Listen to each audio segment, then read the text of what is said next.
Even in architecture, there is adventure, isn't it? You must see Ranakpur. Have you seen Ranakpur in Rajasthan? You must see. Ranakpur also has Kumbhalgarh within 20 kilometers. It's the second largest wall on the planet. Most Indians know because we keep all the things that we should be proud of a secret. The second largest wall on the planet, which if you look at it aerially, you would mistake this to be Great Wall of China. It's that big.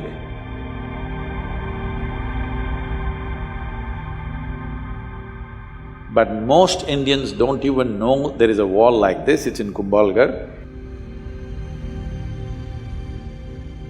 Close to that is Ranakpur. This architect is a madman, but he's a very super sane madman because he knows what he's doing.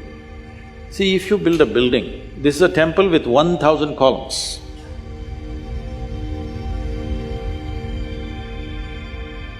If you're thinking about safety, what would you do? Just in case over a period of time, if one column collapses, because those days the material is only stone, there is no steel and concrete and stuff.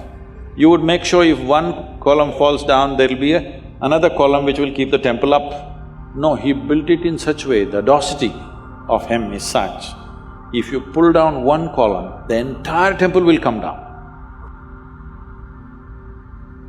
His pride in his intelligence and capability is such that he made it in such a way, if one column comes, the temple should not exist. And it's standing for over 500, 600 years without an issue. You will see something like that in the yoga center. We built an elliptical dome, no steel, no concrete. And at the top, it's only 8 inches thick. And just to freak people, I left a 9 feet diameter hole. People said, this will going to collapse. It will not collapse.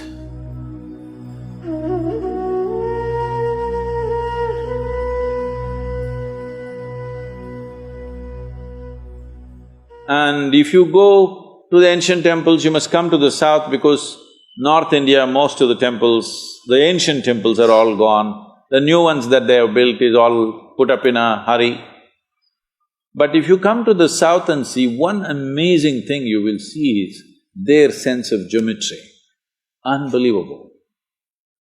How they arrived at this sense of geometry, 1,000 years ago, 2,000 years ago, absolute geometric sense in their mind. You've seen Belur Halebeedu? Have you? Karnataka temples? Oh, it's a must-see. It's just a must-see for any human being, especially those of you who are in architecture, art, whatever you are into. Some aesthetics you are into means this is something you must see.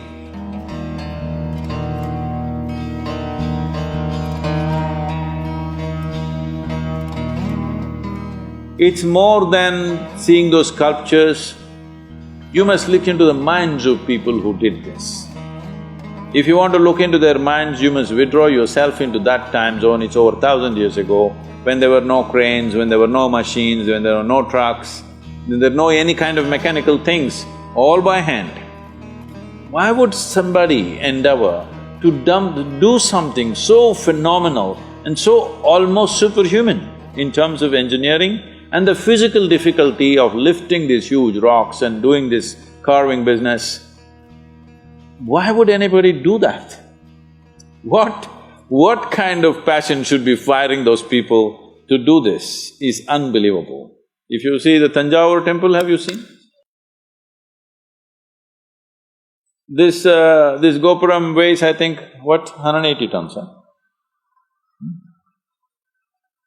180, is it? Does anybody know? I think somewhere in that range, over 120 tons for sure. And it is at a height of 160 feet. They put a ramp of 10 miles, a mud ramp, and they brought this single piece of stone, 160 feet high above, and made a gopuram out of it, exquisitely carved.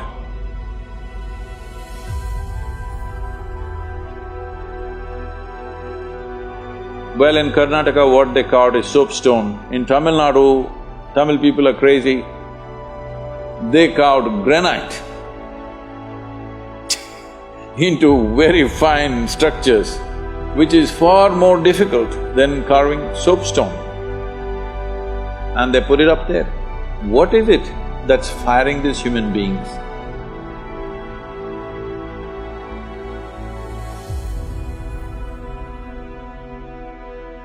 Before you take up any project, you must visit this and see what kind of human beings are these, Just for aesthetics, understand? Not for livelihood. It's not a factory shed we're building, just for aesthetics. They were willing to invest their lives absolutely, everything they got. I think we need that culture back if we want to create a beautiful India, very important.